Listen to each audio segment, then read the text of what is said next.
नमस्कार मित्रांनो, RTE admission 2026 लवकरच सुरू होणार आहे. RTE म्हणजे राईट टू एज्युकेशन. यामध्ये लहान मुलांना मोफत शिक्षण दिलं जातं, तेही प्रायव्हेट शाळांमध्ये. 25% ज्या काही जागा असतात त्यामध्ये लॉटरी काढली जाते आणि त्यामधून लहान मुलांचा प्रवेश केला जातो. आता या RTEमध्ये तुमच्या लहान मुलांचे जे काही वय आहे तर ते बरोबर असणं गरजेचं आहे, तरच तुम्ही ते फॉर्म भरू शकता. त्यासाठी कागदपत्रे कोणकोणती लागतात याचाही व्हिडिओ लवकरच आपल्या चॅनेलवरती येईल. तुमच्या लहान मुलाचे किंवा मुलीचे नक्की वय किती असायला हवं, प्ले ग्रुप, नर्सरी आणि इयत्ता पहिलीसाठी, तर ते जे आहे या व्हिडिओमध्ये तुम्हाला सविस्तर सांगणार आहे.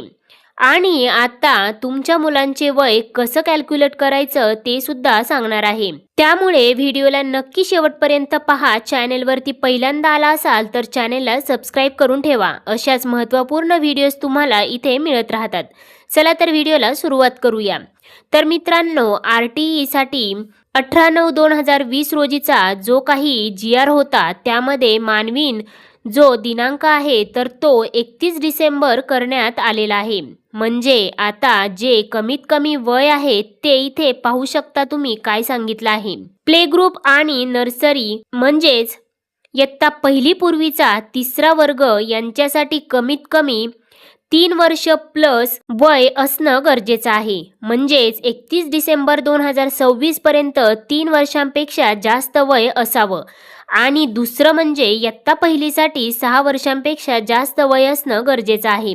31 डिसेंबर 2026 पर्यंत आता कमीत कमी किती आणि जास्तीत जास्त किती जन्मतारीख कशा पद्धतीने असली पाहिजे तर ते स्पष्ट तुम्हाला सांगते, म्हणजे समजेल. पहा, तर हा चार्ट पहा, म्हणजे तुम्हाला एकदम स्पष्ट होईल की कशा पद्धतीने तुमच्या मुलाची किंवा मुलीची जन्मतारीख पाहिजे.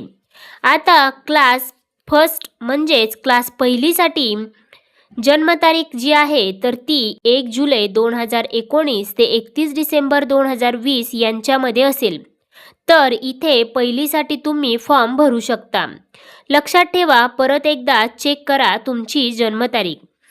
त्याचबरोबर 1 जुलै 2019 ते 31 डिसेंबर 2020 या कालावधीमध्ये जर तुमची जन्मतारीख असेल तर यामध्ये तुम्ही पहिलीसाठी फॉर्म भरू शकता.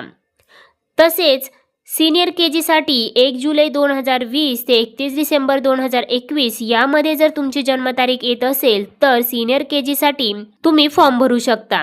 ज्युनियर KGसाठी 1 जुलै 2021 ते 31 डिसेंबर 2022. तसेच नर्सरीसाठी 1 जुलै 2022 ते 31 डिसेंबर 2023 असा कालावधी आहे. यांच्यामध्ये तुमची जन्मतारीख पहा. आता वय कसं मोजायचं ते सांगते.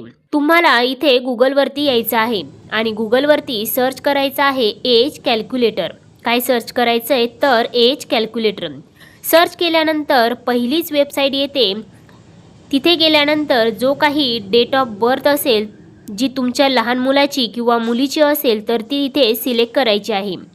डेट ऑफ बर्थ सर्च केल्यानंतर अशा पद्धतीने पहा, इथे 31 डिसेंबर 2026 सिलेक्ट करा. त्यानंतर कॅल्क्युलेट करा. सर्च करायचं आहे जे काही एज आहे ते इथे तुम्हाला दिसेल. ते तुम्ही इथे चेक करू शकता किती वय आहे, तर ते वय चेक करून तुम्ही तुमचा फॉर्म भरू शकता. फॉर्म सुरू झाल्यानंतर आपल्या चॅनेलवरती त्याचा व्हिडिओ नक्कीच येईल.